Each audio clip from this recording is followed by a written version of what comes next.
Stranded Deep. Is it worth a buy? Let's read. Take the role of a plane crash survivor stranded somewhere in the Pacific Ocean. Come face to face with some of the most life-threatening scenarios that will result in a different experience each time you play. Scavenge, discover, survive. Kevin Spacey in an exosuit. Or in my case, scavenge, run out of rocks, die. Because that's kind of what happened to me.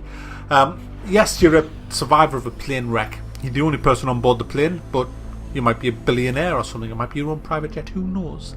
All I know is that this is currently a single-player early access survival game that doesn't have zombies, so it's worth a review anyway. After your plane crashes, you start off on a life raft, very close to an island. So you just paddle to the island, and there you are.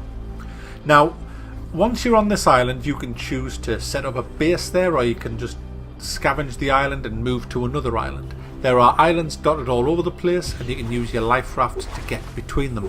The only problem is it's very buggy. I mean, I was happily paddling from one island to another, then all of a sudden I'm in the water. I lost me oar, stranded while a tiger shark was circling me fucking raft. All happened in seconds, and I don't know what the hell happened.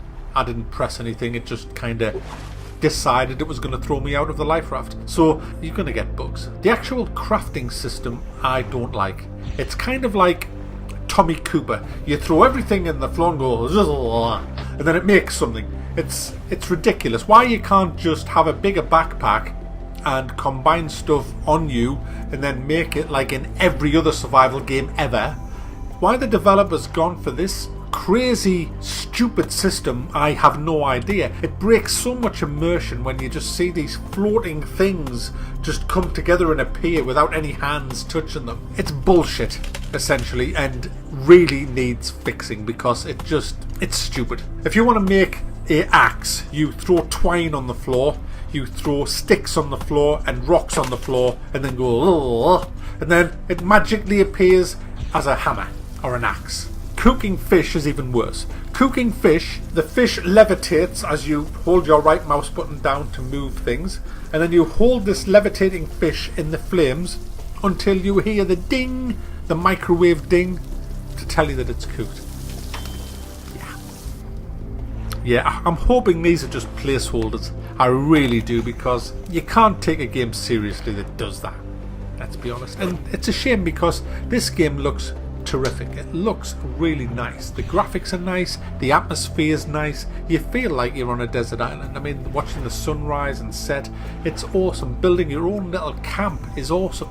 Using the resources at your hand, fishing, catching the fish, catching crabs, picking up rocks and all the rest of it. It does really bring immersion into this role of being stranded on a desert island with nothing but a lighter, a bottle of water, and a copy of Big Ones Monthly. But yeah, that's essentially what you do in this game. Now, it's all procedurally generated, the world, so no two islands are going to be the same and no two gameplays are going to be the same. So if, like me, you run out of rocks, which are an integral part of crafting, you pretty much use them in everything. My island became defunct. No more rocks. Yet there's rocks everywhere, and you've got a knife and a hammer and an axe, but you can't just chip away at other rocks to get little rocks. It's ridiculous. That needs to be put in immediately in the next fucking patch, to be honest, because running out of rocks on an island that's surrounded by rocks is nearly as bad as just being able to magically cook a fish over a fire without touching it. And another thing, it's very laggy. It's graphics lag, not internet lag.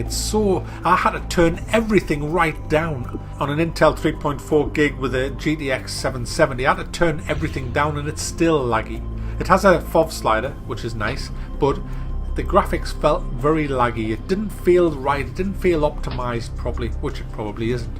So all them are pretty bad points about this game. The good thing is, if the developer sticks to it, fixes a lot of things, adds what he says he's going to add, then it could turn out to be a really nice game. It has a big underwater world which I'm yet to explore. I just don't have the gear to do it yet. But it does need a lot of love. It needs a lot of love and care, this game. They're adding co-op and multiplayer. There's going to be Oculus Rift support further down the road. But there's a lot to do with what he's got at the minute. I'd like to see bigger islands, more varied islands and things like that. I've only just touched on it. I've played it for 2 hours, and what I'm going to do is, as it currently is, it's more of a taster. It's a very early access. It feels very early. If you are desperate to play this type of game where you survive against nature, then you're probably going to like it, and you're probably going to want to keep playing this as the developer adds more content. If you're looking for something that's quite a polished early access, this isn't it. And so I would say it's not worth it. But I was hoping for more. I was hoping that the basics of the gameplay were in there, like not running out of rocks for a start, and not falling out of boats for no apparent reason, that would be actually fixed. And for that reason, I'm going to thumb down it just for the moment. But I'm not going to lie, guys. I really am excited about this game. I think this game is going to be a cracker when it's finished. I really do, and I can't wait to come back in maybe 4 months. Might just give this about 4 months and then come back, because I'm dying to see this when it's fixed up, when it's better optimized, when there's better crafting.